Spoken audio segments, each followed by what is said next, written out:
What's going on, guys? It's your man Ed Hayes here, back for another video, guys. We are back behind the office desk once again, guys. I've got a few topics that I want to talk about, so I figured that, to get this stuff out of my brain, I'll actually sit down at a computer and let's just have a conversation here. I want to break down some different topics. One is going to be, does accent matter when hiring a virtual assistant? So the first topic that I want to cover today is, does accent matter when you're hiring a virtual assistant? And it's my personal opinion that it doesn't really matter as much as it used to in the past. I think when we started getting a lot of foreign people calling our phones as Americans, at the beginning, it was very kind of off-putting. We were like, who the heck are these people calling me, and things of that nature. But over time, you'll start to realize that now in 2023, when you call most of your, let's say, like your bank, if you call almost anywhere, if you're calling Google or Facebook or Amazon, chances are you're probably talking to some foreign people. So I personally don't believe that accent is a thing that we really need to be thinking about as hard in 2023. I know that it can kind of turn some people off and push some people away. However, it's just so common and normal now. I don't see it as a huge thing to be worried about. I think what's a lot more important than that accent is their level of confidence. Very often people just come with low energy and low confidence. They're lacking confidence, and it can be seen over those phone calls. So whether this person is from Cuba or Venezuela or the Philippines or Thailand, it's not going to make a difference if your person is getting on the phone, talking timidly, acting like they're afraid of actually having the conversation. Very often I'll hear virtual assistants like literally kind of forcing themselves off the phone call, where they're literally trying to sabotage the deal. They're trying to make what it is that they're selling sound bad, so then the person will get off the phone with them faster. What's important is that you're challenging your staff members, you're motivating them, and you're getting them as committed to your goals as you are. Not every single staff member is going to be a W. You're going to take a lot of L's out here as you're building your wholesaling business, trying to actually, how do you say, actually get people on your page, trying to actually build up a staff that makes sense, that are confident, that are actually go-getters and actually getting you results. Most importantly, what I've encouraged my virtual assistants to do is, when they're talking to people, to just talk to people, have a regular conversation like a human. Don't necessarily rely on this script so much or try to use it word for word. Have a genuine conversation about what's going on. If you're talking to a guy named John, he mentioned something about his wife, say, hey, what's your wife's name? Oh, my cousin used to live over there. Da, da, da, da. Maybe a virtual assistant, maybe it's not necessarily going to say my cousin used to live over there. But regardless, I think that you all get the gist, is that you want to be building up rapport. You want your virtual assistants to be building up rapport. You want them actually having conversations. You want them feeling confident and comfortable just having regular phone calls with people. We aren't calling people to try to beg them for houses and stuff like that. We only even want to be on phone calls where people actually want to sell, or this person actually wants to buy.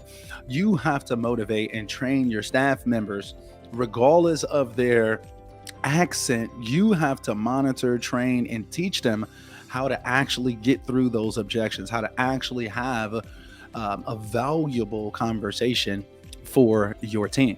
But here's what I notice most wholesalers end up going out there and doing. They'll hire a virtual assistant, basically, quote unquote, train them like a day one.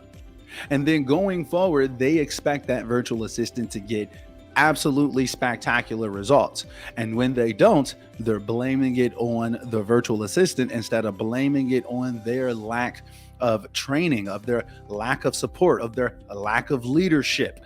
That's what's more important. It really falls on us, more so than the VA needing to be some type of superstar that we didn't even create. Like, they just came in as a superstar. That's what a lot of people, that's like the expectation.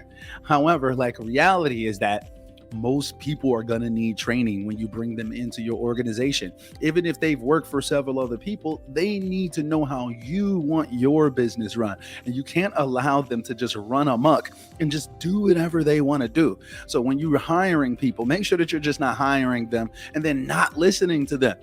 Because like I said, I don't think that accent matters, right? Because if you're calling Google, Facebook, Amazon, you're going to be talking to a foreigner. What really matters is how comfortable and confident are they in actually having that conversation. That's where you come in handy. You have to actually be training these people. You have to be having like team building conversations. You have to be listening to their conversations and giving them guidance, feedback, advice, telling them how to actually get through these objections and things of that nature, and also reminding them to just talk comfortably and not go so much off of a script, but more so just genuinely have a conversation with people over time.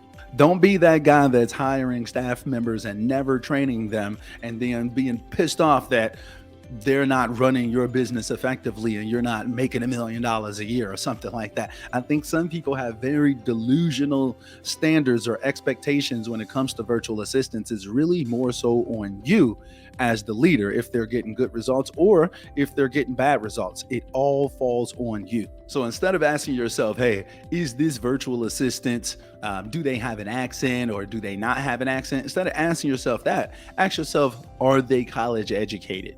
Have they done these types of jobs before? Do I have the time and energy to actually train them?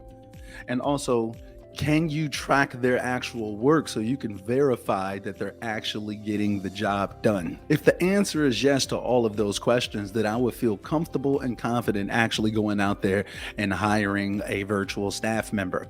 If not, you may want to hold off on bringing that staff member until you actually have the capacity to be an efficient leader. Basically, if you're not a leader, you probably shouldn't be trying to get staff members. If you're not a leader, you need to bring on a leader into your organization who can actually effectively hire and train your staff members. Don't try to do all of this stuff yourself. You can literally, if you're really, really bad at being a leader, hire a leader and then have that leader basically go out there and train and manage your actual staff members. But regardless, don't let that accent throw you off. I talk to people with accents all the time. It doesn't make a difference. If they're confident and they know what they're talking about, people are going to take them seriously. So let me know, guys, was this video a W or an L? I'm going to go ahead and wrap this up. Hit that like button for me down below and drop a comment to let me know whether you like videos like this, and I'll make more videos like this. And also, if you want to check out the virtual assistants that I personally use, hit the link down below. It's going to be REI World Solutions. They're the #1 virtual assistant company in America that I can actually recommend if you want to get a quality person. Anyway, though, guys, I'm gonna go ahead and let y'all get up out of here. Until next time, guys, we are out. Haha.